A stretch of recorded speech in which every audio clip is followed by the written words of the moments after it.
Welcome, everybody, to join us for Healthy Vision Month. And we're here to chat with Dr. Brown. And Dr. Brown, why don't you introduce yourself? I'm Ninita Brown. I am a board certified ophthalmologist and cataract and glaucoma surgeon in Atlanta, Georgia and Noonan, Georgia. And I work for the Thomas Eye Group. Thank you for having me. Oh, it's such a pleasure. And I've been looking forward to this. I love your hair. I love your hair. It's great. Thank you. That's my image. That's my style. So, you ready for me to fire off some questions? Definitely. Okay, my first one, because I am a type 1 insulin-dependent diabetic, and I have experienced the effects of diabetic retinopathy. Is diabetes necessarily going to result in eye issues? Is that is it an inevitable outcome? Definitely not. If we are able to see you and take care of you early in the disease, we can treat you and keep you from losing any of your vision and going blind. That's great to hear. Treatments weren't available that I had, today that I had back then. I wasn't able to get the treatments of today. So what's the difference in the treatments in the last several years that have changed? So we have a lot of new medications that we can actually treat people with, both systemically. We can give you medications to lower your blood sugar outside of just insulin. And then we have medications that we can actually give in the eye that can decrease bleeding and decrease swelling, all the things that lead to blindness in diabetic patients. Oh, wow. So what would I expect if I came in and I was experiencing something with my eyes? What is an eye exam going to be like? So first and foremost, when you call, we're going to ask you some screening questions about COVID. Make sure you haven't had any exposures. And then once you get to the office, we're going to check your temperature, again, do some more screening questions. And when we bring you back, we're going to check your vision. We're going to check your eye pressure. We don't do the eye puff anymore. So it's not as invasive as it used to be, but you will be dilated. Okay. And that'll probably take at least an hour or two for us to be able to do the full exam. If anything abnormal shows up, we'll talk to you about it and we'll get you on the right track. That's good to hear. What would be some symptoms that I should have noticed back then? What should I have been looking for? I think the number one thing that people come in complaining about are floaters or little areas of blurriness in their vision. Sometimes when your blood sugar is not under good control, you can get fluctuations in your vision. So any of those things that you're just not normally usually having would make me think, I need to get an eye exam. I need somebody to look at me.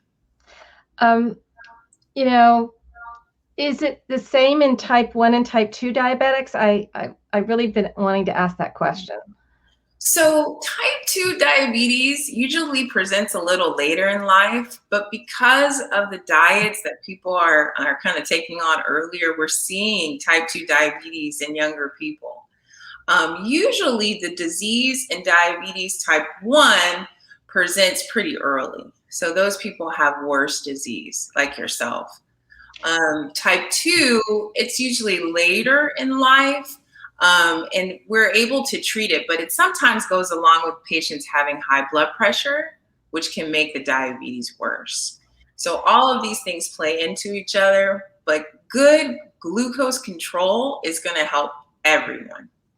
Well, speaking of that, okay, I was diagnosed at age 14 and I've had it many years. Don't want to give away my age, but but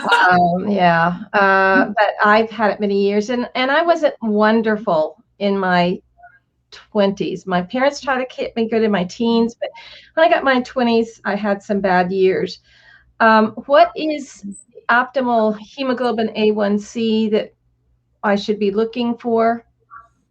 So the lower the better. If you have high blood pressure, high cholesterol, you want it down at 6, definitely lower than 7. But really, it's where you start and trying to get better every 3 months as you're getting that checked by your primary care doctor or endocrinologist. You know, during COVID, I was really scared to go in for my annual eye exam. I did, but I was scared. Is it safe? It's definitely safe. We are asking patients to wear masks just to protect yourself and to protect everyone else. And we are checking temperatures and cleaning the areas where patients have high volume. Um, all of our staff are wearing gloves. We have a lot of precautions that we already use in medicine. So one of the expressions is that the doctor's office is safer than it's ever been. So we're Yeah. working really hard to make our patients feel comfortable. Have you seen a change in people's health and eye vision during COVID? Yeah, definitely. I mean, I think we were closed for a couple of months to only emergencies. So a lot of my glaucoma patients weren't able to be seen. A lot of the diabetic patients weren't able to be seen. So I'm seeing a lot worse disease because of that gap in care. And also, I think people were anxious about having surgery because they didn't want to go into the hospital. So we delayed a lot of care. So we're doing our best to catch up, but I'm seeing some very advanced disease that I think definitely COVID played into. If you know, there's a lot of stress during COVID, and I know stress can complicate eye disease. So let's say my blood sugars kind of fluctuated during this last year in particular. Can can some of this be reversed or improved? There is always the ability to heal ourselves. So, as physicians, we do our best, but a lot of the work that we do is band aids, right? Hmm. So, if you're able to sleep, drink a lot of water, get some exercise, eat a lot of green, healthy vegetables, all of those things are going to set you up for better health. So, if you're experiencing a lot of stress, reach out to mental health workers, reach out to your community because those things are going to preemptively treat anything that we can do. Because it's hard if you're suffering from stress, you're not going to be good at managing your diabetes or taking care of yourself or allowing us to help you take care of yourself. I think the mental health component is really real during this whole entire period. Um, I'm glad you brought that up. What do people do during this pandemic to find the resources to take care of their eye health and get help with this, especially if they've been unable to, you said you were shut down for a while, right? Um, I know that some of my friends perhaps didn't have the resources during this pandemic. So do you have any suggestions there?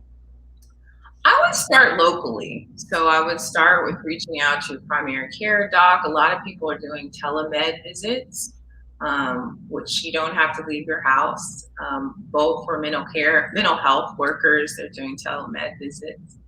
If you have a local community senior citizen center or church or some type of social group that you're usually active with, I would reach out to them and maybe get engaged in Zoom calls.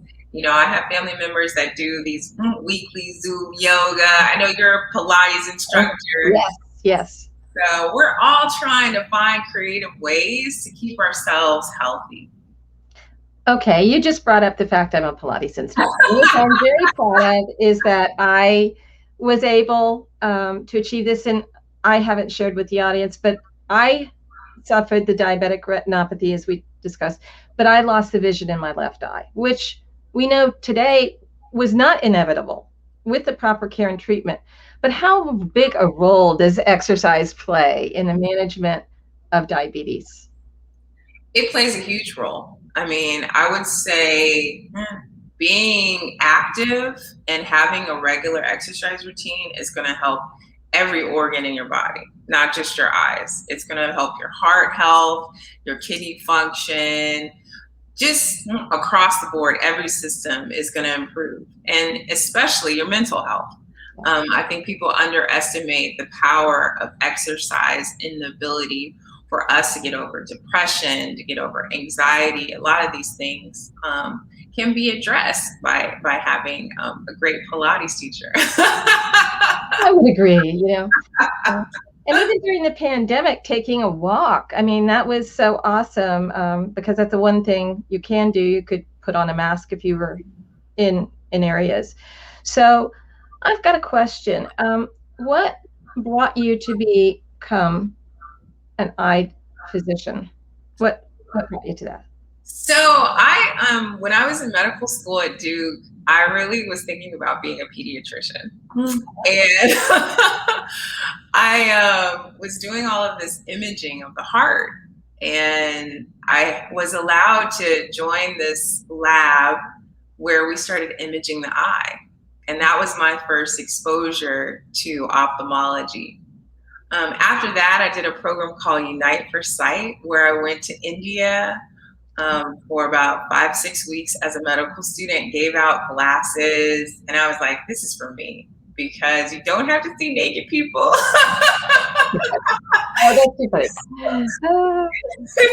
You get to do amazing surgery. Most of your patients are happy, you know, doing cataract surgery, no matter where you go. You know, there's just joy when things go well. So I feel like I was put on this earth to do this. So it worked out great.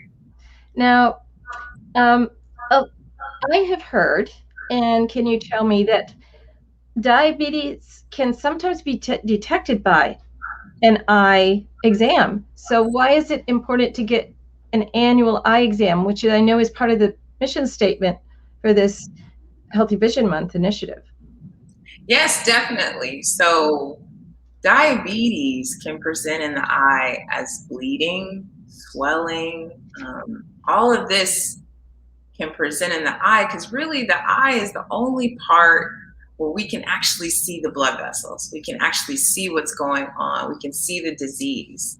The expression is it's like the canary in the oil mine, you know, like the first thing that's going to change are these small blood vessels in your eyes. And the ophthalmologist can see that. And a lot of times with diabetes, it's going to be the blood vessels that are real far out. So that's why we have to dilate you so that we can look at those blood vessels that are more in the periphery. Wow.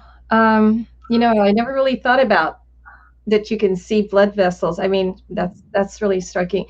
How many, I know that there's a lot of disease that you can actually see just by getting an annual eye exam, even more than just diabetes. So what are some of the other things that you can see?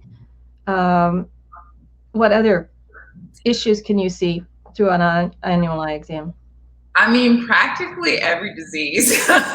So sickle cell anemia, sometimes we can diagnose cancer looking in the eye.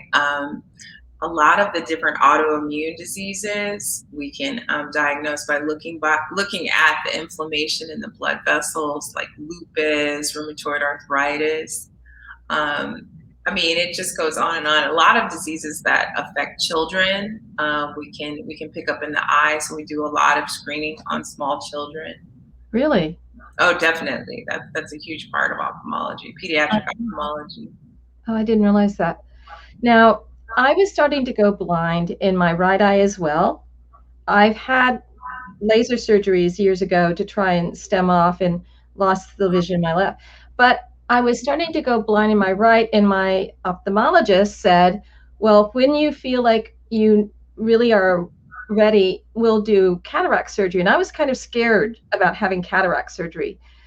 But it opened up a whole new world for me when I finally got up the guts to have cataract surgery in my right eye. So what what is a procedure for cataract surgery? Is it safe? Can you give me some information on that, please? Definitely. So cataract is when the lens inside of your eye starts to become dark and cloudy. So it blocks your vision. So we go in and we remove that cloudy lens and we put a clear implant in. Okay. And the wonderful thing about it is it only takes about 5-10 minutes in experienced hands. It's very low risk. I think back when it first came out, there was a lot of complications. People had to stay overnight with sandbags, and you see all these movies about cataract surgery. Yeah. But it's a very elegant surgery now, and we have just state of the art lenses, state of the art machines to be able to remove the lens. So come in earlier and get checked. I mean, I think it's a hard decision when you only have one functioning eye. But we have some excellent surgeons, and we do really well. We do really well with our outcomes.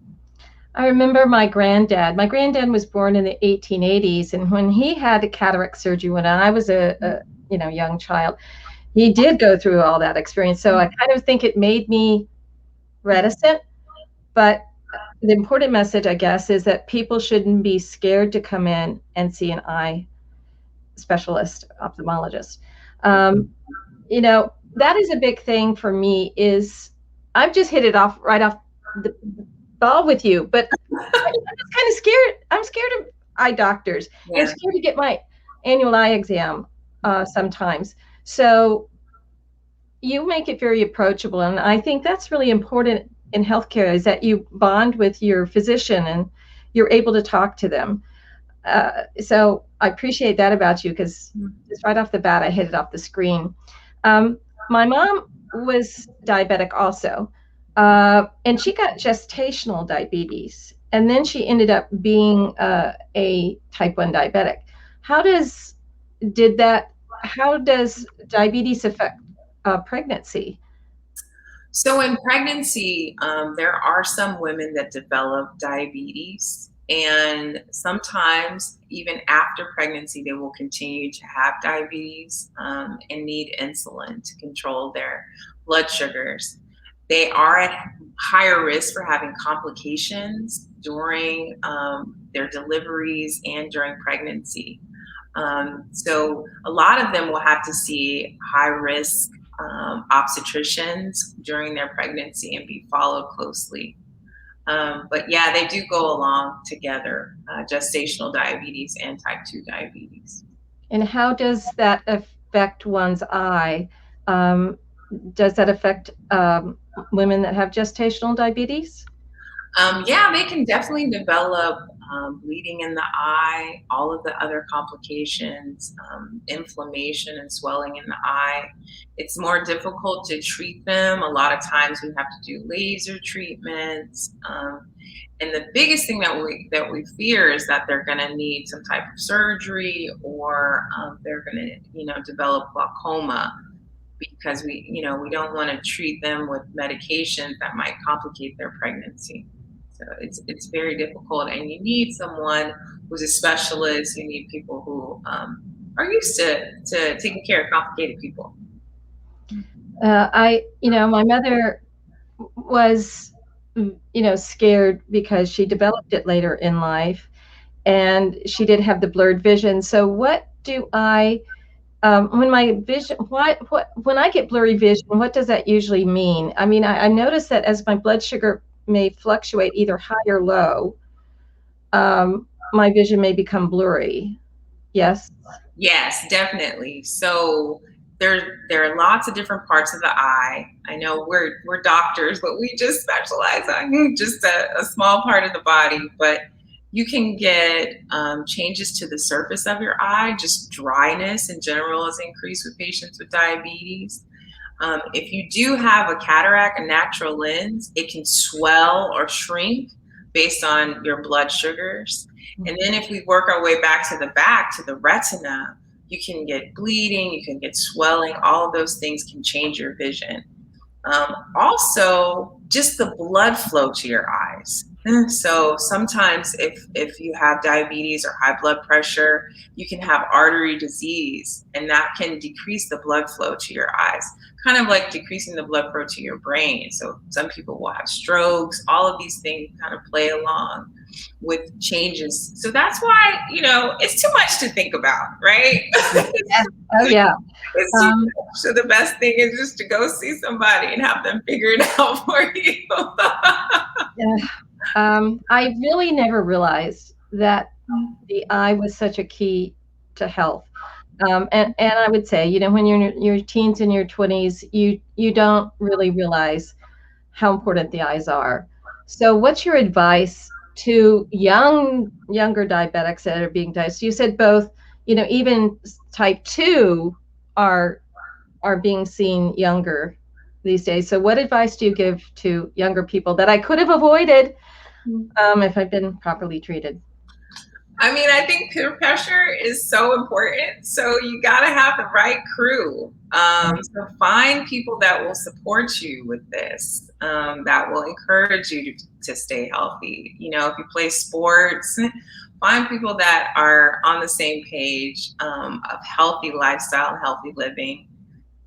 Just the basics. Don't smoke. Stay away from things that can make things more complicated for you, and talk about your disease. Find a community where you can talk to people. A lot of people, if you're under good control, you can get a pump that allows you to have a little bit more flexibility and freedom. So all of those resources, just kind of tapping in. When I was at Duke as a medical student, we had a support group for young Black women who were diagnosed with diabetes as teenagers and middle schoolers. So it's important to have role models. I'm so glad you said that because when I was a teenager, I just couldn't find anybody else that had type 1. And it's not to say that they weren't out there, but I think there was some sort of negative, there has been a negative connotation. I think it's so important now. The American Diabetes Association is bringing such awareness and social media. I've now made lots of friends out there with the social media, and I wish that I had had that support group back then. I also think it's important, and I want to ask you about this, is developing a medical team. So who would you suggest be on the medical team for someone? Who would you choose? What kind of doctors need to be on a medical team? Well, I definitely would start with your primary care doctor. You got to find a good primary care doctor. I think if you're getting a little older, it might be a good idea to find a geriatrician, someone who's able to manage everything. And then if you are having difficulty, I think your primary care doctor, or if you're frustrated, can refer you to an endocrinologist. If you're having any kind of systemic disease like heart problems, renal failure, any of those, and you want to see specialists in that area. And of course, your ophthalmologist. Yes, yes, okay. Your new best friend. So, yeah. How often should somebody that's experiencing eye disease, and I know there's so many different types of eye diseases, but how often should they see their ophthalmologist? Well, definitely at least once a year, and anytime you have a new problem. So better to have it checked out, have somebody take a look at it, and make you feel more calm. Make sure that there's nothing else is going on. So anytime something changes, you have a change in your lifestyle, you develop something new, diabetes, high blood pressure, migraines, it's always good to get an eye exam. Yeah. And you mentioned lifestyle. What is important in monitoring? What factors in lifestyle are important? I think you've mentioned a few, but can you just reiterate the lifestyle changes or lifestyle things? I mean, blood pressure, you had mentioned. What other factors? when I was younger, I didn't think blood pressure had anything to do with it. I'll be honest. So Yeah, no, blood pressure is directly related to the ability to control your diabetes, and better control of diabetes is easier when you have better blood pressure control. Um, I would say number one is rest and hydration. I think those are like very low, very easy entry level things you can do. Then cut out soda, cut out, processed foods. Try to eat more, just raw, healthy, full vegetables. And then exercise. I think if you do those things, the weight will come off, you'll feel better, and you'll find a new community. Oh, well, at least being a fitness professional, and I started that later in life. I started that in my 30s. That's helped, I think, to help control what it already had happened and keep me a quality life. My husband, I met, and he's a marathon run. He was a marathon runner, and he has family history of diabetes. He has like a high fasting of 117 to 124, and he got a rude awakening in that he started seeing a little octopus in his eye, and immediately he went in to see my ophthalmologist, who then, called the retina specialist and got him in, and he had a little bleeding and had to have laser surgery. So I think people are scared about laser surgery. Is it really all that bad?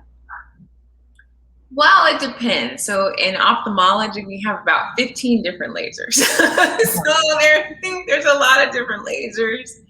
And it depends on how bad the disease is.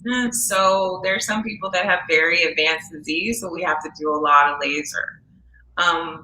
People like your husband may not have as much disease and may not be as intense or as scary. So, but the first hurdle is to get the information. Yeah. Well, this has really been informational for me. I wish I had met you, because I think that with good control, I really would have um, done a better job in my earlier life. So do you have any last message? I know we're running, got 2 minutes left, and my gosh, I could have just kept talking to you all day. Any final message for everybody here? I mean, I think this is a wake-up call to everyone out there. We're coming out of the COVID. Please get back into the doctor's offices.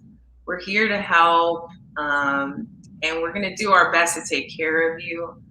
And the first step is just making that phone call, finding an appointment, coming in, getting an exam. That first step is not painful. Okay, all right. That's a small step, and especially if you have diabetes, especially if you've been under a lot of stress and your diabetes hasn't been well controlled over 2020. We're in 2021. We're almost halfway through, so let's do everything we can during this month to improve eye health across the world.